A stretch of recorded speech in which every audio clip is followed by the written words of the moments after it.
ꯃꯛꯇꯗ Kanglei channel top 3 ꯕꯨ ꯃꯤꯠꯌꯦꯡ ꯇꯥꯕꯤꯔꯤꯕ ꯑꯃꯗꯤ ISTV ꯕꯨ ꯌꯦꯡꯕꯤꯔꯤꯕ ꯄꯨꯝꯅꯃꯛꯄꯨ Oinam Marina Chanu ꯅ ꯇꯔꯥꯝꯅ ꯑꯣꯛꯆꯔꯤ ngasi Kanglei channel top 3 piklaba iramdam asibu malengi mafam sinba thungna khajiktang oirabasu saktak chaban ngamnaba thoram asi puthokchabani Kanglei channel asta yauriba music video amadi film ishei sing astagi numit kunigi manungda fanglakpa views amadi like sing adudagi mathang manaw naina semlaga thoram asi thamjabani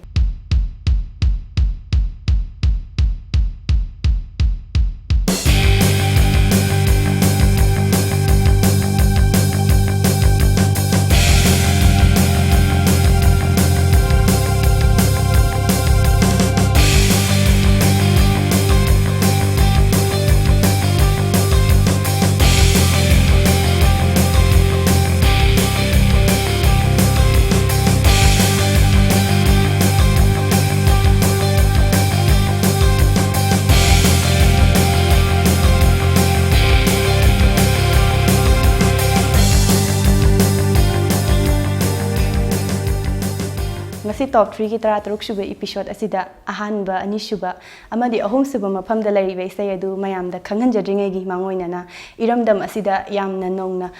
talent leiba art ki lamda angang kaya ama tholakli madu singdugi marakta handakta nongna pangthokiba mega talent show 2019 da makok takraba Sanathoi Kangabam gu unaduna wari watai sanabagi mikup adu mayam punni yengminasi ahanba maktada Kangabam Sanathoi bu Kanglei channel gi maikei di taram nokchari mayam bu sutaga chari aduga Sanathoi gi ming leifam adagi di ima pabungi ming na kai kawa chilinaw na kya sui aduga class kya kai no kai school ta mi habdo ngasi gi viewer sing da khajitang phongtokpiram ai gi baba gi ming na Kangabam Balesor aduga ai gi ima gi ming na Kangabam Gita Devi ai gi chinaw ahum sujai ai mayam du gi ahanni aduga ai gi khada inaw pi ani lejeri aduga ai kem bloomingda hoji class 6 ta tamle aduga handaki mega talent show 2019 sida Sanathoi na makok thangakpa khoi makok tarakpa sida sida Sanathoi da kai fawi aduga credit se kana da pibi ningbege habada habi ai mega talent show sida mai paklakpada yam nungai ba fawi aduga aigi oja ji Chandra Sharma da aina credit se piningi maramdi mahangna aina sacrifice pumna mahangna kupna tana minaraga aibu competition se makok thongbo wailakpane abse hajaningi aduga aina makok thonglai basi isai khaktana nate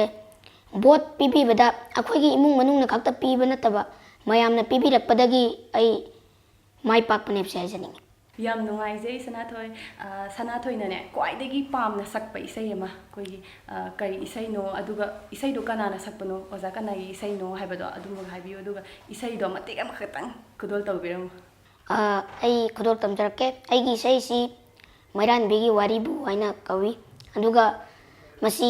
oja haibam syamna sakpiram bisai ni ai sai si hojara lage Mairan begi waribu Mairi databi gadra li tadi mari rage tabiroi daba napaduda Mairat bigi waribu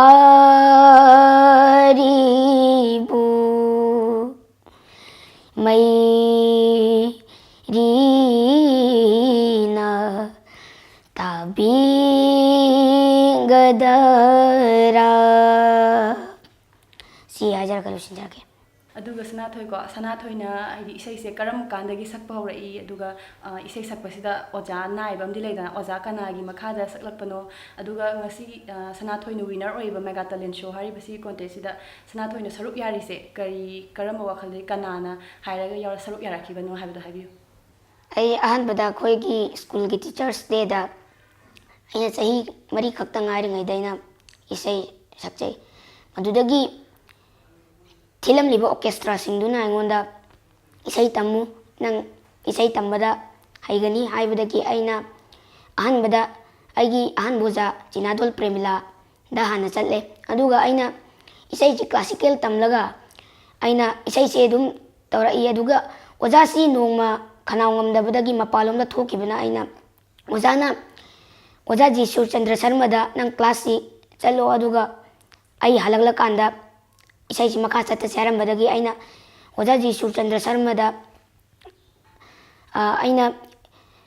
Monday yum सकैसा हाइरिबा नुमित अनिसी आइना चचरगा इसै सी तौरकपनी अदुगा इसै सी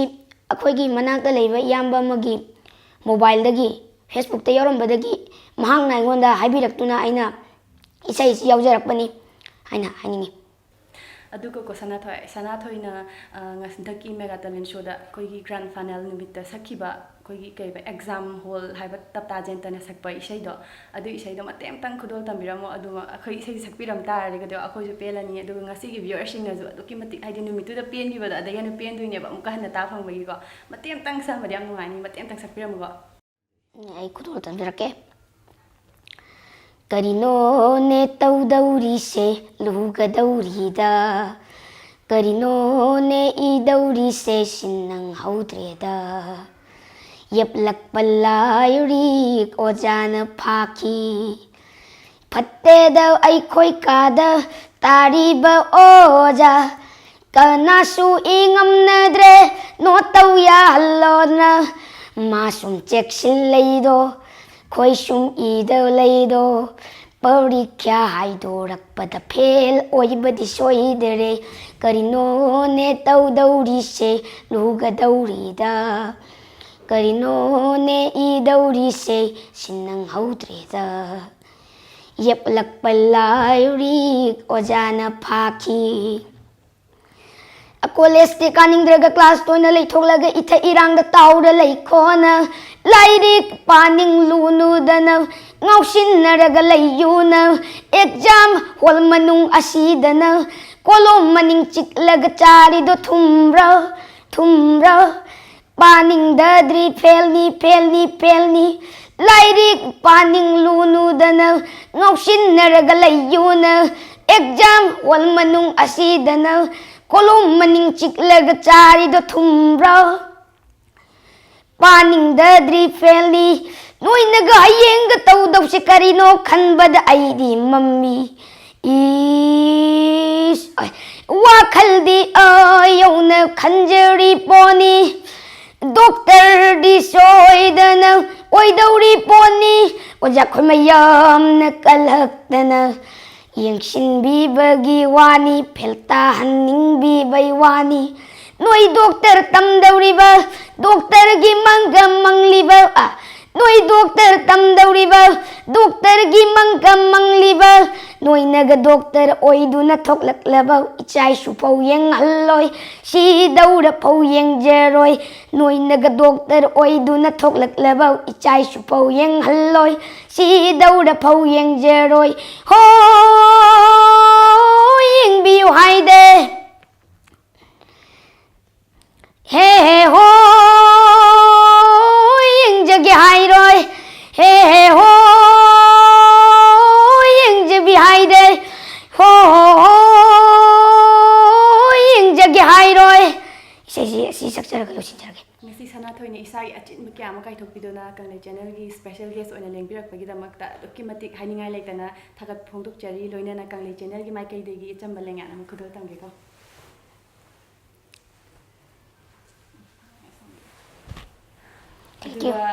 Sanathoi gi tungi punchidassu aidi ngasi iramdam asida Sanathoi bu mina masa khangiba mai paiba astagi hena mai paktuna iramdam astagi hendana malengi mafam sinba thungna min hena sakhangnaba mai pakpa singer amo oiru haiduna kanglei channel gi mai kai degu wish tawjai. Thank you.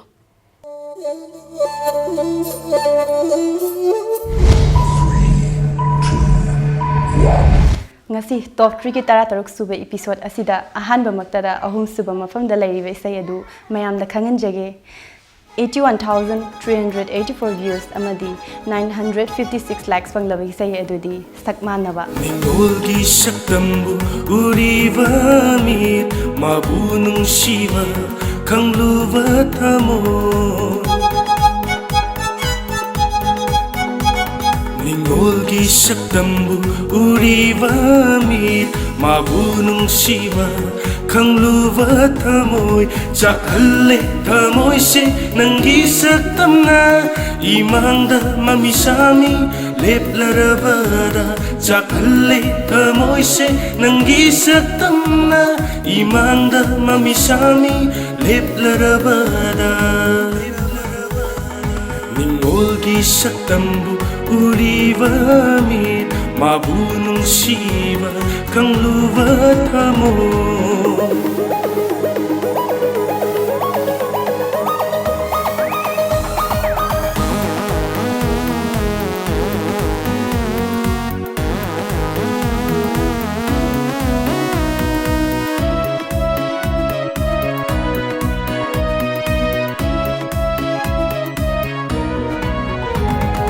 Kauthukrabasu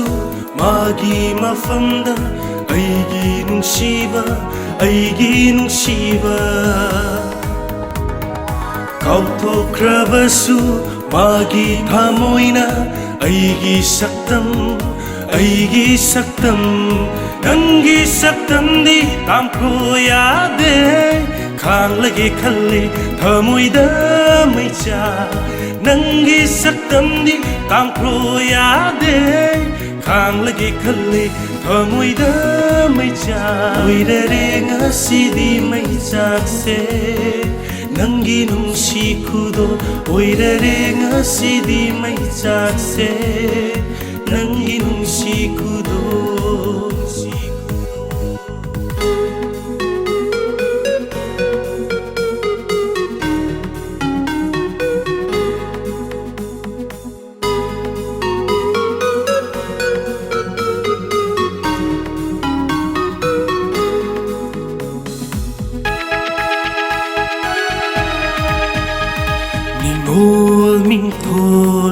Hong duna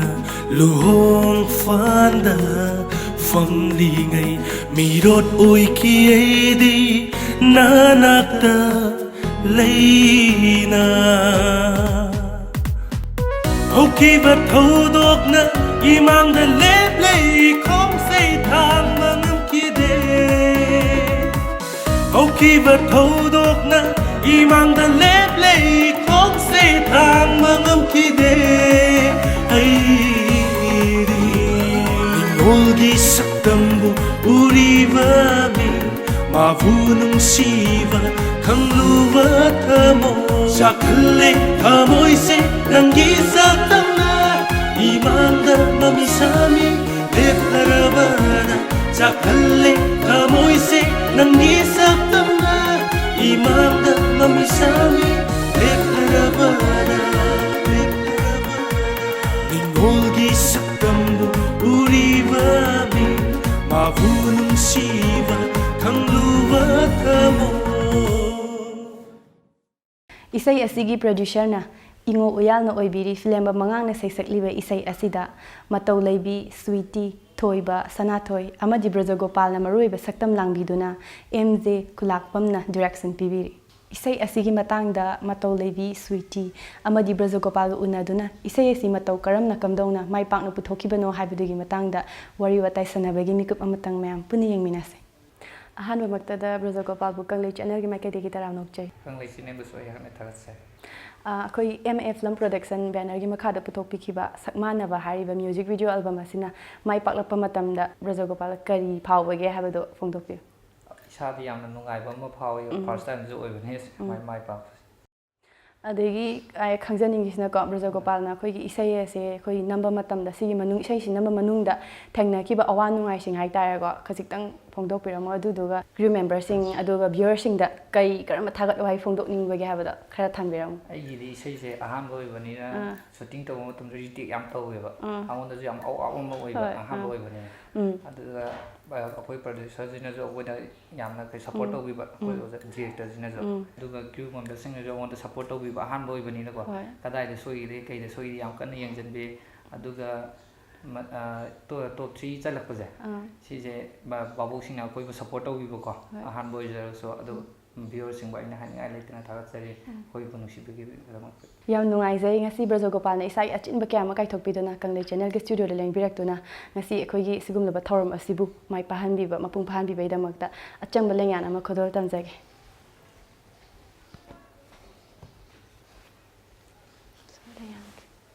ꯑꯗꯨꯒ ꯕ꯭ꯔꯖꯒꯣꯄꯥꯜꯒꯤ ꯇꯨꯡꯒꯤ ꯄꯨꯟꯁꯤꯗꯁꯨ ꯃꯤꯌꯥꯝꯅ ꯍꯦꯟꯅ ꯁꯛꯈꯪꯅꯕ ꯑꯐꯥꯎꯕ actor ꯑꯃ ꯑꯣꯏꯕꯤꯔꯛꯑꯣ ꯍꯥꯏꯗꯨꯅ ꯀꯪꯂꯩ ꯆꯦꯅꯦꯜꯒꯤ ꯃꯥꯏꯀꯩꯗꯒꯤ ꯋꯤꯁ ꯇꯧꯖꯔꯤ thank you ꯀꯪꯂꯩ ꯁꯤꯅꯦꯃꯥꯁꯨ ꯑꯩꯍꯥꯛꯅ ꯊꯥꯒꯠꯄ ꯐꯣꯡꯗꯣꯛꯆꯔꯤ ꯂꯣꯏꯅꯅ ꯑꯅꯧꯕ ꯊꯣꯛꯂꯛꯏꯕ ꯑꯥꯔꯇꯤꯁꯁꯤꯡꯕꯨ ꯀꯪꯂꯩ ꯆꯦꯅꯦꯜꯅ ꯏꯟꯀꯔꯦꯖ ꯇꯧꯕꯤꯕꯒꯤꯗꯃꯛꯇ ꯃꯇꯨꯡ ꯇꯥꯕ ꯑꯅꯧꯕ ꯑꯥꯔꯇꯤꯁꯁꯤꯡ ꯊꯣꯛꯂꯛꯄꯗꯁꯨ ꯏꯟꯀꯔꯦꯖ ꯇꯧꯕꯤꯒꯅꯤ ꯍꯥꯏꯅ ꯈꯟꯖꯩ ꯀꯪꯂꯩ ꯁꯤꯅꯦꯃꯥꯕꯨ ꯊꯥꯒꯠꯆꯔꯤ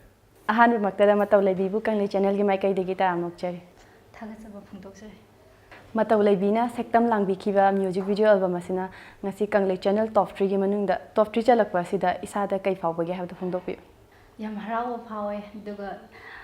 ꯁꯨꯃꯥꯏꯅ ꯇꯣꯞ 3ꯒꯤ ꯃꯅꯨꯡꯗ ꯆꯠꯂꯛꯀꯅꯤꯅꯁꯨ ꯌꯥꯝ ꯊꯥꯖꯗꯅ ꯑꯗꯨꯒ ꯇꯣꯞ 3 ꯆꯠꯂꯛꯄꯁꯦ ꯌꯥꯝ ꯍꯔꯥꯎꯋꯦ ꯍꯣꯏ ꯑꯗꯨꯒ ꯃꯈꯥ ꯇꯥꯅ ꯈꯪꯖꯅꯤꯡꯉꯤꯁꯤꯅꯀꯣ ꯃꯇꯧ ꯂꯩꯕꯤꯅ ꯉꯁꯤꯒꯤ ꯁꯤꯒꯤ ꯃ꯭ꯌꯨꯖꯤꯛ ꯚꯤꯗꯤꯑꯣ ꯑꯦꯜꯕꯝꯁꯤꯗ ꯁꯤꯒꯤ ꯔꯣꯜꯁꯦ ꯄꯤꯔꯛꯄ ꯃꯇꯝꯗ ꯑꯗꯨꯒ ꯁꯤ ꯀꯦꯔꯦꯛꯇꯔꯁꯦ ꯄꯨꯕ ꯃꯇꯝꯗ ꯍꯥꯏꯗꯤ ꯏꯁꯥꯗ ꯀꯩ ꯐꯥꯎꯕꯒꯦ ꯍꯥꯏꯕꯗꯨ ꯐꯣꯡꯗꯣꯛꯄꯤꯌꯨ ꯑꯩꯒꯤ ꯔꯣꯜꯁꯦ ꯁꯨꯝ ꯀꯩꯅꯣ ꯑꯣꯖꯥ ꯒꯨꯔꯨꯒꯨꯝꯕꯅ ꯃꯌꯥꯝꯅ ꯇꯧꯅꯗꯕ ꯀꯩꯒꯨꯝꯕ ꯀꯦꯔꯦꯛꯇꯔꯒꯨꯝꯕ ꯑꯃ ꯇꯧꯔꯒꯗꯤ ꯁꯨꯝ ꯈꯔ ꯍꯦꯟꯅ ꯀꯩꯅꯣ ꯇꯧꯏ ꯀꯥꯏꯅ ꯍꯥꯏꯕꯤꯕ ꯂꯩꯕ ꯑꯗꯨꯗ ꯑꯩꯅ ꯃꯨꯁꯂꯤꯝꯁꯤ ꯀꯌꯥ ꯍꯦꯟꯅꯁꯨ ꯇꯧꯗꯦꯗꯅ ꯑꯗꯨꯗ ꯑꯩꯅꯁꯨ ꯌꯥꯝ ꯄꯥꯝꯖꯅ ꯇꯧꯔꯒꯦꯗ ꯑꯩꯅ ꯌꯥꯝ ꯍꯔꯥꯎꯅ ꯇꯧꯒꯦ ꯌꯥꯝ ꯅꯨꯡꯉꯥꯏꯖꯩ ꯃꯇꯧ ꯂꯩꯕꯤꯅ ꯀꯪꯂꯩ ꯆꯦꯅꯦꯜꯒꯤ ꯁ꯭ꯇꯨꯗꯤꯑꯣꯗ ꯏꯁꯥꯒꯤ ꯑꯆꯤꯟꯕ ꯀꯌꯥ ꯑꯃ ꯀꯥꯏꯊꯣꯛꯄꯤꯗꯨꯅ ꯂꯦꯡꯕꯤꯔꯛꯄꯒꯤꯗꯃꯛꯇ ꯀꯪꯂꯩ ꯆꯦꯅꯦꯜꯒꯤ ꯃꯥꯏꯀꯩꯗꯒꯤꯁꯨ ꯑꯆꯝꯕ ꯂꯦꯡꯌꯥꯟ ꯑꯃ ꯈꯨꯗꯣꯜ ꯇꯝꯖꯒꯦ ꯑꯗꯨꯒ ꯃꯇꯧ ꯂꯩꯕꯤꯒꯤ ꯇꯨꯡꯒꯤ ꯄꯨꯟꯁꯤꯗꯁꯨ ꯍꯦꯟꯅ ꯃꯥꯏ ꯄꯥꯛꯇꯨꯅ ꯃꯤꯌꯥꯝꯒꯤꯗꯃꯛꯇ ꯊꯧꯒꯜ ꯇꯧꯕ ꯉꯝꯕ ꯑꯐꯥꯎꯕ ꯐꯤꯃꯦꯜ ꯑꯦꯛꯇꯔ ꯑꯃ ꯑꯣꯏꯔꯛꯑꯣ ꯍꯥꯏꯗꯨꯅ ꯀꯪꯂꯩ ꯆꯦꯅꯦꯜꯒꯤ ꯃꯥꯏꯀꯩꯗꯒꯤꯁꯨ ꯋꯤꯁ ꯇꯧꯖꯔꯤ ꯑꯍꯥꯟꯕꯃꯛꯇꯗ ꯁ꯭ꯋꯤꯇꯤꯕꯨ ꯀꯪꯂꯩ ꯆꯦꯅꯦꯜꯒꯤ ꯃꯥꯏꯀꯩꯗꯒꯤ ꯇꯔꯥꯝꯅ ꯑꯣꯛꯆꯔꯤ ꯊꯦꯡꯛ ꯌꯨ ꯁ꯭ꯋꯤꯇꯤꯅ ꯁꯛꯇꯝ ꯂꯥꯡꯈꯤꯕ ꯑꯩꯈꯣꯏꯒꯤ ꯑꯦꯜꯕꯝ ꯑꯁꯤꯅ ꯉꯁꯤ ꯀꯪꯂꯩ ꯆꯦꯅꯦꯜ ꯇꯣꯞ 3ꯒꯤ ꯃꯅꯨꯡꯗ ꯑꯍꯨꯝꯁꯨꯕ ꯃꯐꯝꯗ ꯆꯟꯕ ꯉꯝꯂꯛꯄ ꯑꯁꯤꯗ ꯁ꯭ꯋꯤꯇꯤꯗ ꯀꯩ ꯐꯥꯎꯕꯒꯦ ꯍꯥꯏꯕꯗꯨ ꯐꯣꯡꯗꯣꯛꯄꯤꯌꯨ ꯑꯍꯥꯟꯕꯃꯛꯇꯗ ꯀꯪꯂꯩ ꯆꯦꯅꯦꯜꯒꯤ ꯀ꯭ꯔꯤꯌꯨ ꯃꯦꯝꯕꯔꯁꯤꯡ ꯑꯃꯁꯨꯡ ꯑꯦꯜꯕꯝ ꯑꯁꯤꯕꯨ ꯌꯦꯡꯕꯤꯔꯤꯕ ꯃꯤꯑꯣꯏꯁꯤꯡꯕꯨ ꯑꯩꯅ ꯏꯀꯣꯛꯅꯅ ꯈꯨꯔꯨꯝꯖꯔꯤ ꯑꯩ ꯑꯦꯜꯕꯝ ꯑꯁꯤ ꯅꯝꯕꯗ ꯌꯥꯝ ꯋꯥꯅ ꯅꯝꯖꯈꯤ ꯍꯥꯏꯕꯗꯤ ꯑꯩ ꯑꯦꯛꯖꯥꯝ ꯃꯌꯥꯁꯨ ꯇꯥꯁꯟꯈꯤꯕꯒꯤ ꯑꯗꯨꯝ ꯌꯥꯅꯕ ꯑꯗꯨꯝ ꯅꯝꯒꯦ ꯑꯗꯨ ꯇꯣꯞ 3 ꯇꯥꯔꯛꯄꯁꯦ ꯌꯥꯝꯅ ꯍꯔꯥꯎꯋꯦ ꯑꯗꯨꯒ ꯁ꯭ꯋꯤꯇꯤꯗꯒꯤ ꯑꯩꯈꯣꯏꯅ ꯃꯈꯥ ꯇꯥꯅ ꯈꯪꯅꯤꯡꯉꯤꯁꯤꯅꯀꯣ ꯁ꯭ꯋꯤꯇꯤꯅ ꯑꯦꯛꯇꯔ ꯑꯃ ꯑꯣꯏꯅ ꯏꯁꯩꯁꯤ ꯃꯥꯏ ꯄꯥꯛꯂꯛꯄ ꯃꯇꯝꯗ ꯏꯁꯩꯁꯤꯒꯤ ꯚ꯭ꯌꯨꯋꯔ ꯑꯃꯗꯤ ꯀ꯭ꯔꯤꯌꯨ ꯃꯦꯝꯕꯔꯁꯤꯡꯗ ꯀꯩ ꯊꯥꯒꯠ ꯋꯥꯍꯩ ꯐꯣꯡꯗꯣꯛꯅꯤꯡꯕ ꯂꯩꯔꯝꯒꯅꯤꯗ ꯀꯩ ꯂꯩꯒꯦ ꯍꯥꯏꯕꯗꯨ ꯐꯣꯡꯗꯣꯛꯄꯤꯌꯨ ꯏꯁꯩꯁꯤꯕꯨ ꯌꯦꯡꯕꯤꯔꯤꯕ ꯚ꯭ꯌꯨꯋꯔꯁꯤꯡ ꯑꯃꯁꯨꯡ ꯀ꯭ꯔꯤꯌꯨ ꯃꯦꯝꯕꯔꯁꯤꯡꯗ ꯀ꯭ꯔꯤꯌꯨ ꯃꯦꯝꯕꯔꯁꯤꯡꯕꯨ ꯊꯥꯒꯠꯄ ꯐꯣꯡꯗꯣꯛꯆꯔꯤ ꯑꯃꯁꯨꯡ ꯑꯩꯕꯨ ꯃꯇꯨꯡꯗꯁꯨ ꯍꯦꯟꯅ ꯁꯞꯄꯣꯔꯠ ꯇꯧꯕꯤꯕ ꯃꯇꯨꯡꯗꯁꯨ ꯁꯤꯗꯒꯤ ꯍꯦꯟꯅ ꯐꯖꯕ ꯀꯨꯝꯕ ꯉꯝꯕ ꯑꯣꯏꯖꯒꯦ ꯁ꯭ꯋꯤꯇꯤꯅ ꯏꯁꯥꯒꯤ ꯑꯆꯤꯟꯕ ꯀꯌꯥ ꯑꯃ ꯀꯥꯏꯊꯣꯛꯄꯤꯗꯨꯅꯀꯣ ꯀꯪꯂꯩ ꯆꯦꯅꯦꯜꯒꯤ ꯁ꯭ꯇꯨꯗꯤꯑꯣꯗ ꯂꯦꯡꯕꯤꯔꯛꯇꯨꯅ ꯉꯁꯤꯒꯤ ꯁꯤꯒꯨꯝꯂꯕ ꯊꯧꯔꯝ ꯑꯁꯤꯕꯨ ꯃꯥꯏ ꯄꯥꯛꯍꯟꯕꯤꯕ ꯑꯗꯨꯛꯀꯤ ꯃꯇꯤꯛ ꯅꯨꯡꯉꯥꯏꯕꯒ ꯂꯣꯏꯅꯅ ꯊꯥꯒꯠꯄ ꯐꯣꯡꯗꯣꯛꯆꯔꯤ ꯂꯣꯏꯅꯅꯅꯦ ꯀꯪꯂꯩ ꯆꯦꯅꯦꯜꯒꯤ ꯃꯥꯏꯀꯩꯗꯒꯤ ꯑꯆꯝꯕ ꯂꯦꯡꯌꯥꯟ ꯑꯃ ꯈꯨꯗꯣꯜ ꯇꯝꯒꯦꯀꯣ ꯑꯗꯨꯒ ꯁ꯭ꯋꯤꯇꯤꯒꯤ ꯇꯨꯡꯒꯤ ꯄꯨꯟꯁꯤꯗꯁꯨ ꯍꯦꯟꯅ ꯃꯤꯌꯥꯝꯅ ꯁꯛꯈꯪꯅꯕ ꯑꯐꯥꯎꯕ ꯑꯦꯛꯇꯔ ꯐꯤꯃꯦꯜ ꯑꯦꯛꯇꯔ ꯑꯃ ꯑꯣꯏꯔꯛꯑꯣ ꯍꯥꯏꯗꯨꯅ ꯀꯪꯂꯩ ꯆꯦꯅꯦꯜꯒꯤ ꯃꯥꯏꯀꯩꯗꯒꯤ ꯅꯉꯣꯟꯗ ꯋꯤꯁ ꯇꯧꯔꯤ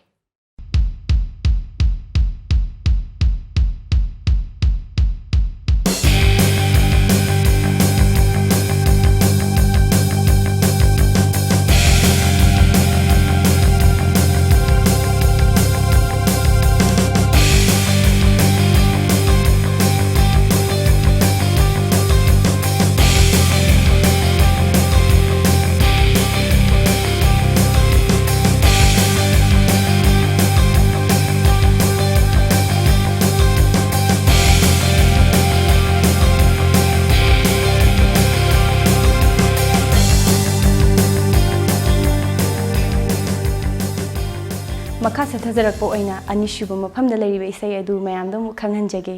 88,786 ꯚ꯭ꯌꯨꯁ ꯑꯃꯗꯤ 1,725 ꯂꯥꯏꯛꯁ ꯐꯪꯂꯕ ꯏꯁꯩ ꯑꯗꯨꯗꯤ ꯑꯩꯒꯤ ꯅꯨꯡꯁꯤ ꯂꯩꯀꯣꯜꯗ ꯑꯩꯒꯤ ꯅꯨꯡꯁꯤ ꯂꯩꯀꯣꯜꯗ ꯇꯣꯝꯊꯤꯟ ꯉꯥꯜꯂꯝꯕꯤ ꯅꯪꯇꯝꯅ ꯁꯥꯠꯂꯔꯣ ꯑꯩꯒꯤ ꯊꯃꯣꯏ ꯅꯨꯡꯗ ꯅꯪꯇꯝꯅ ꯁꯥꯠꯂꯔꯣ ꯑꯩꯒꯤ ꯊꯃꯣꯏ ꯅꯨꯡꯗ Pakhang thamoina khoidabasu nungsibi nangtani nangi mino amana aibu leita handare Pakhang thamoina khoidabasu nungsibi nangtani nangi mino amana aibu leita handare Aigi nungsi laikolda tomthin ngalambi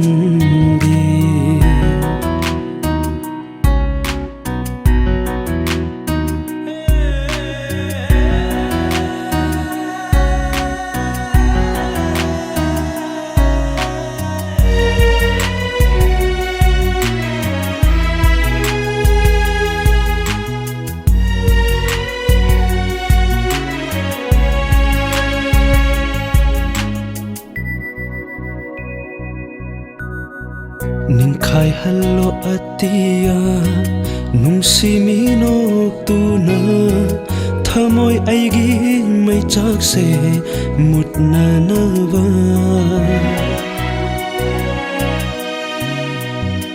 Ningkai hallo atia nungsi minok tuna thamoi aigi mai chakse mutna nawa Hamjarake thamoi nungda nang aigi nungsiba thadakpa ngamoi kananasu nungsigi kisi Nangi napangi thauraba tingkhana yubada thamoi ase kai hore samjinaba yadana Nangi napangi thauraba tingkhana yubada thamoi ase kai hore samjinaba yadana Aigi nungsi laikolda tomthin ngalambi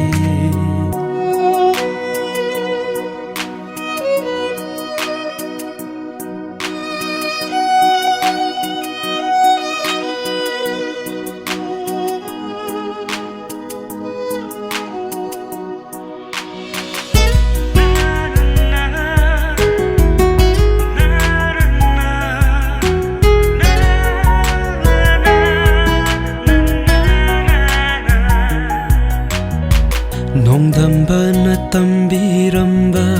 nungsigi khudol se maning tam loya dare thasigi ahingum nongdamba na tambiramba nungsigi khudol se maning tam loya dare thasigi ahingum Menglaba thajawa nangsu kafalanu hanjin hanjin haukraba wari sing ningsingduna amo Thamoi anigi itinfam lamdam duda nungsi pirang ipaksida irak nahal lamganu Thamoi anigi itinfam lamdam duda nungsi pirang ipaksida irak nahal lamganu Aigi nungsi laikolda tomthin ngalambi nan tamna saklero Aigi thamoi nungda naning tamna saklaro Aigi thamoi nungda pakhang thamoi na khoidabasu nungsibi nangtani nangi mino amana aibu leita handare pakhang thamoi na khoidabasu nungsibi nangtani nangi mino ता हंदरे आईगी नुंसी लैकोलदा तोमथिन ngalambi isai asi Suresh Malomna direction pibiri ayingbi waikhomna producer oibiduna Sanathoi na saisakliba isai asida Priya Roger amadi Karnajit na maruiba saktam langbiri isai asigi matangda Priya amadi Roger ga unaduna isai asi matau karamna kamdongna mai pakna puthokibano haibadu khangminanaba mayam punna wari watai sanaba adu mayam puni yeminas ahanba maktada Priya bu Kanglei channel gi makai degi taram nokchari Kanglei channel busu thagatsari handak solanda pangthokiba All India Dance and Drama Competition da koi Priyana second best actress amadi third best posak tabirak pase aduki matik Kanglei channel gi maikai degi hainingai leitana thagatpa phongdokchari handak solanda pangthokiba All India Dance and Drama Competition sida aina second best actress amadi third best posak asi award ani si phangjarakibani aina si phangjarappada isara cham nungaije yamna su harauje dugu sumaina Kanglei channel na aibu uning thoga pibasa masigi damakta su haninga leitana Kanglei channel busu thagapa phongdokchari aduga akhoi handak chaminariba haidi team crew member sing busu aina thagapa phongdokchari yam nungai jai makhata na khangjaning bana Priya na act tawbiriba music video album asina koi mayam da piriba haidi message sai tare ko masi mayam da kitang ge hena wakhalosing oi honaba o hai khara thambiramaga yam nungai jani isai sina piriba message se hauji nupi yum palaga mapuroi bado nisa sadana ngoksina dana leraga nupi do ot naiba nupi do ot nairabanina khangba ngamdadana mayumda halaga laiba kaya ama yauri masi nupi khodimaktadi nate adubu nupi ayambadadi anamanadi thokale masi nupa singna gyan tabiba amadi jange hauji laiba nupa singsina yumda halaga laiba nupi singda moina wakhalana ubiba siju tahaninde adegidi moina halaga laiba nupi singbu moigi oinaba mu habidi khudum chanaba mu hanabasa masi ju tahaninde masi pumna makse tawdanaba gidamakta aigi nusilekoda hariba music video album asina message pijabane Priya da kain hangjoni gisne ko isai sina mai paklakpa matamda isai sigi viewers amadi crew members sing da kai kai thagat wai phongdok ninbage habada khajitang phongdok peram isai jina top 3 gi manungda top 2 da nongna mapham kalakpa ngambasida isada su yamna sunungai jai yamna su harau jai aduga isai asibu yangbiriba viewers sing amadi like sing bu haninga letana thagachari viewers sing like sing yaudragadi aina ngasi aigi nusilekoda hariba music video album asina top 3 gi manungda top 2 da nongna mapham kanba ngambasi ngamjarot aduna like sing viewers sing busu haninga letana amukana thagapa phongdokchari aduga loinana aigi isai asibu naminabada crew members sing moinasu akhoida haidi akhoidi anauba artist nina moinasu akhoida support yamna tawbi adegi ka Suresh na su akhoida yamna support tawbi isai sigi matana comment ama khaklo khachege ko Suresh Thodamna asumna haibire Priya se yengba yam nungai ID nushi masakse kai phongdok ninge si comment chi matanga Suresh Thodam busu haninga letana thagapa phongdokchari sumaina aigi music video album ama phongma matamda sumaina comment bibirakpasi yamna sununga yamna su harauje tungdasu aigi album ama phongma matamda miyamna support tawbiyo yam nungai je ngasi Priya na isai achinba kya ma kai thokpiduna Kanglei channel ga studio da lengbirakpagi damakta loinana Kanglei channel gi mai kai degi achamba lengyana ma khudol tamjage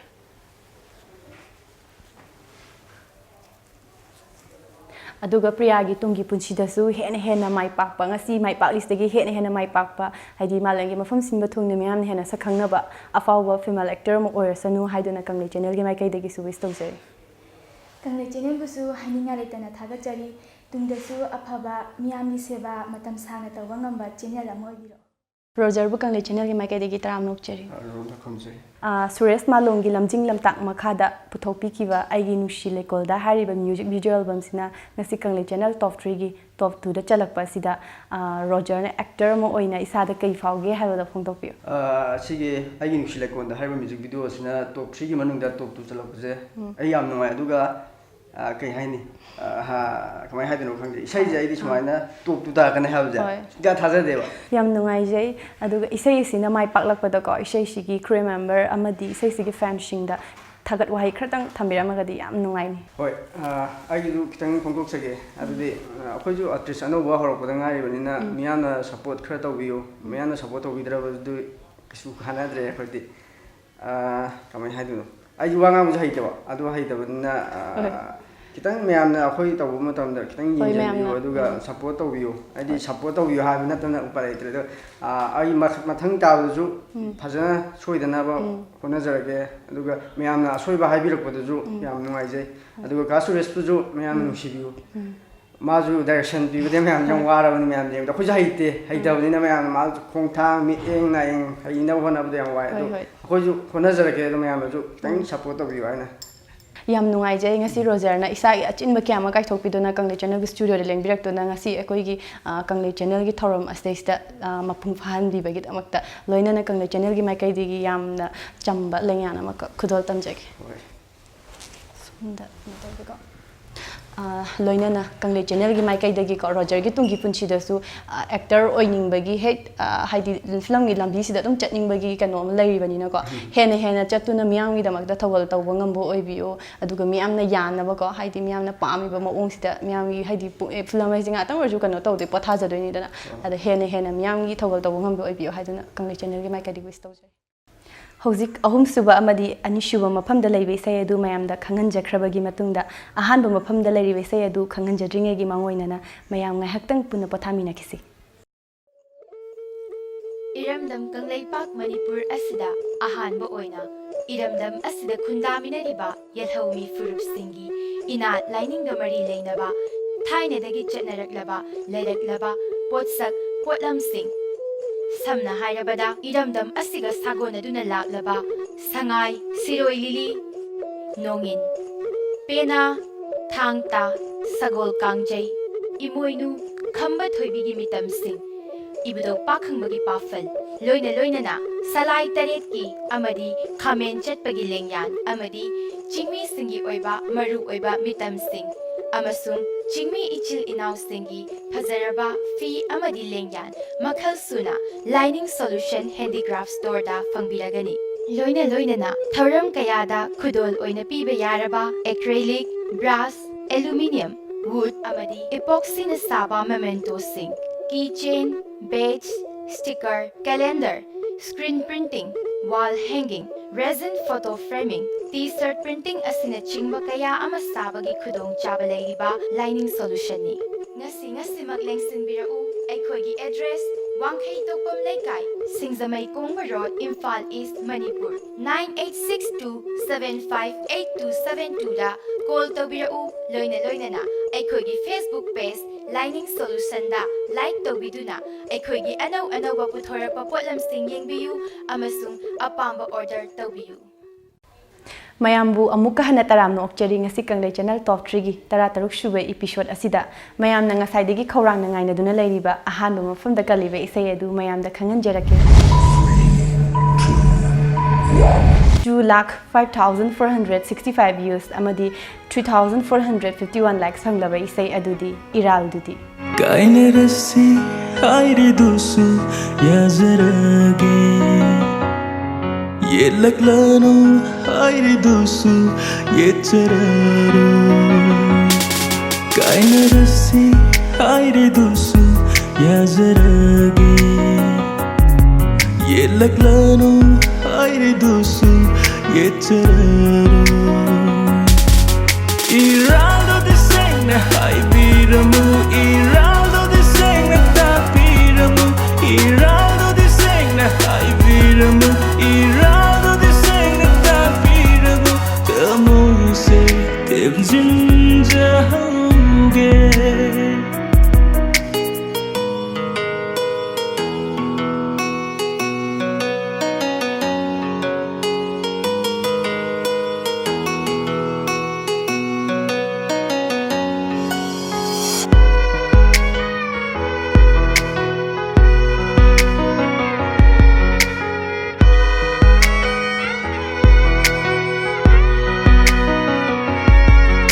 Irali nusirubana tamoisena kapchabani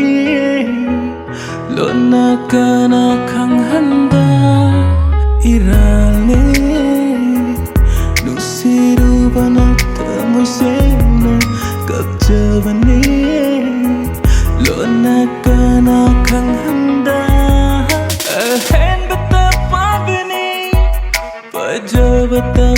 lakpini ahead but the pambini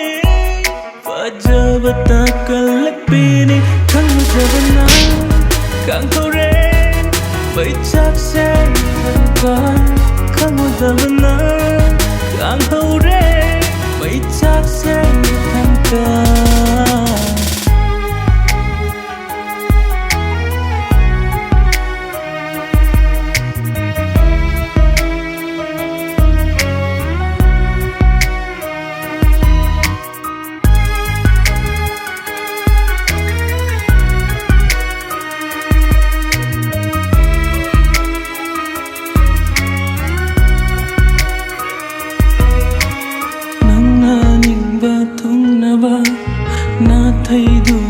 chất lagi ngasi day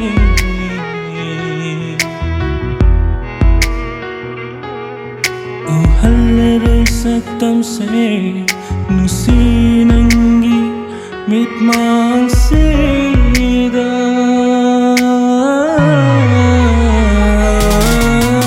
nangnan batung naba na thay du na chất lagi ngasi day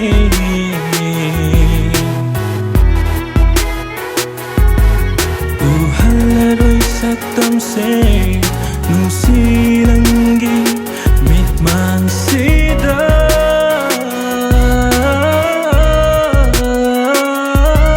agaw bagi joy rong bani nung si hai sindo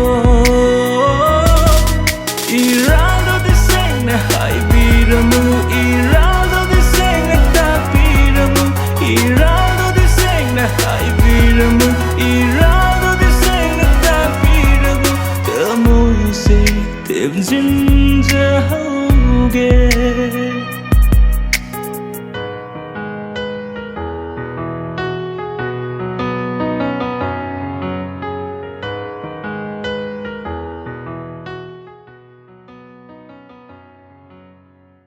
Isai asigi producer na Kumantham Nanauna Oibiri, Rakesh Hizamna Saisak Liba, Isai Asida Gapalina, Jasper, Reti, Amadi Laxmi na Maruiba, Saktam Langdiduna, Suresh Malom na direction PV. Isai Asigi Matang da Reti, Amadi Laxmi go Unaduna, Isai Asimato Karam na Kamdong na Mai Pak na Putokibano, Habidi Matang da Wariwata Sanazabagi Mikup Adumam, Puna meeting Taminasi. Mayam Nanga Saidagi, Kaurang Nanga Duna Leraba, music video album Top 1 Tariba, Isai Adugi, Acto Viriba, Retini, Reti, Husikang Channel Studio, the Lengshin, the Labire, Retiga Unaduna Wariwata Sanazage, Retibu Kanglei Channel Maikai Hama Maktada Taramok Cherry. Tagache. Hama Maktada Kanglei Channel being viewer Mamda.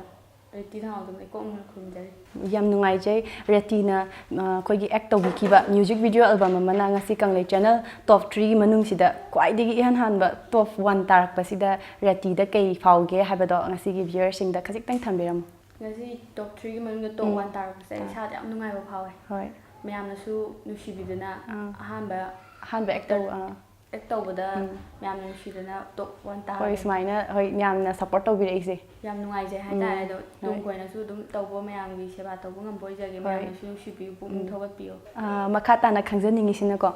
Retina. Koigi sigi music video album sida sigi namingai manungstane ko haidi actor mo ina thengna kiba awa nungai myam lerangani dana adunga sigi yengbiriba viewers sing da khasiktang myam da share tobiram sigi music video sinang yum matam da ko ahoi yam su wa khiam morom da amu fyam nungai haita da artist sing jila ko matam da ko la ai yore aduga makeup ki mi jila ta ba ta taw matam da myam wana gi aduga morom da su myam taw ba thabak taw su yam nungai ha ba tare aduki matik yam kama haidun yam nungai jagati na ngasi isagi achinba kya ma kai thopiduna Kanglei Channel gi studio de lengbirakuna ngasi gi khoigi Kanglei Channel gi sugum laba thorama sida mai pahanbi ba mapung pahanbi ba idamakta loina na Kanglei Channel gi mai kai degi lengan achamba ma khodol tamjage ko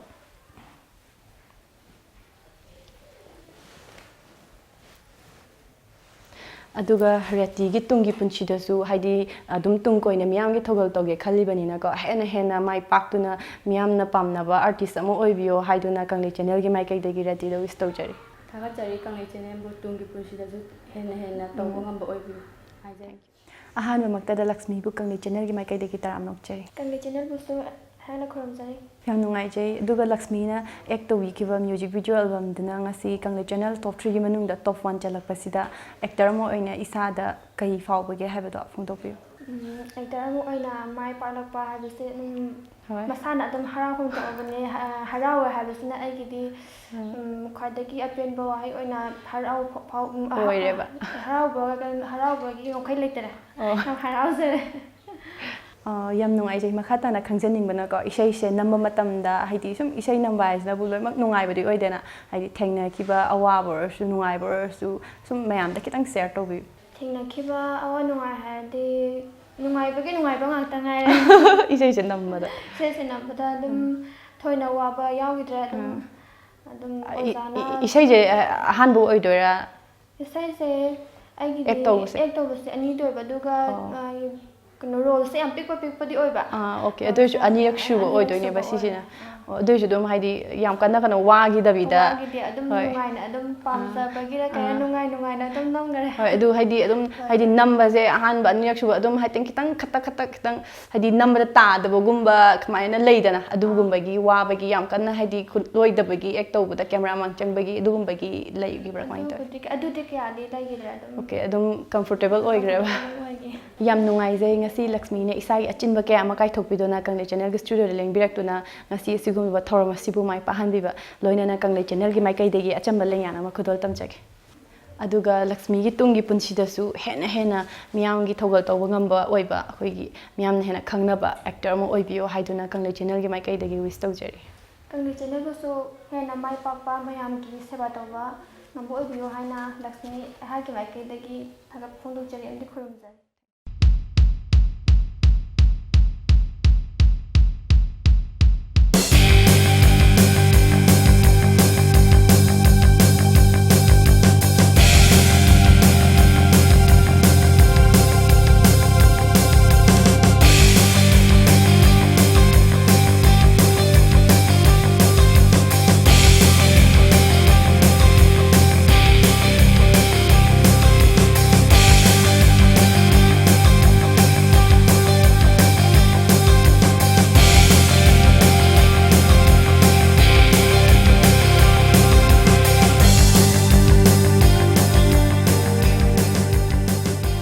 ꯃꯊꯪꯒꯤ ꯏꯄꯤꯁꯣꯗꯀꯤꯗꯃꯛꯇ ꯑꯅꯧꯕ ꯏꯁꯩ ꯑꯃꯗꯤ ꯅꯨꯡꯉꯥꯏꯕ ꯃꯄꯥꯎ ꯀꯌꯥꯒ ꯂꯣꯏꯅꯅ ꯃꯤꯌꯥꯝꯗ ꯑꯃꯨꯛ ꯈꯨꯠꯁꯤꯟꯅꯖꯒꯦ ꯉꯁꯤꯒꯤ ꯑꯁꯤꯒꯨꯝꯂꯕ ꯄꯨꯡꯐꯝ ꯑꯁꯤꯗ ꯃꯌꯥꯝ ꯄꯨꯟꯅ ꯉꯥꯏꯕꯤꯔꯝꯃꯨ ꯉꯁꯤꯒꯤ ꯑꯣꯏꯅꯗꯤ ꯀꯪꯂꯩ ꯆꯦꯅꯦꯜꯅ ꯂꯥꯟꯊꯣꯛꯆꯕ ꯇꯣꯞ 3ꯒꯤ ꯊꯧꯔꯝ ꯃꯇꯥꯡ ꯑꯁꯤꯗ ꯂꯣꯏꯁꯤꯟꯖꯅꯕ ꯃꯌꯥꯝꯗꯒꯤ ꯑꯌꯥꯕꯗ ꯂꯧꯖꯔꯤ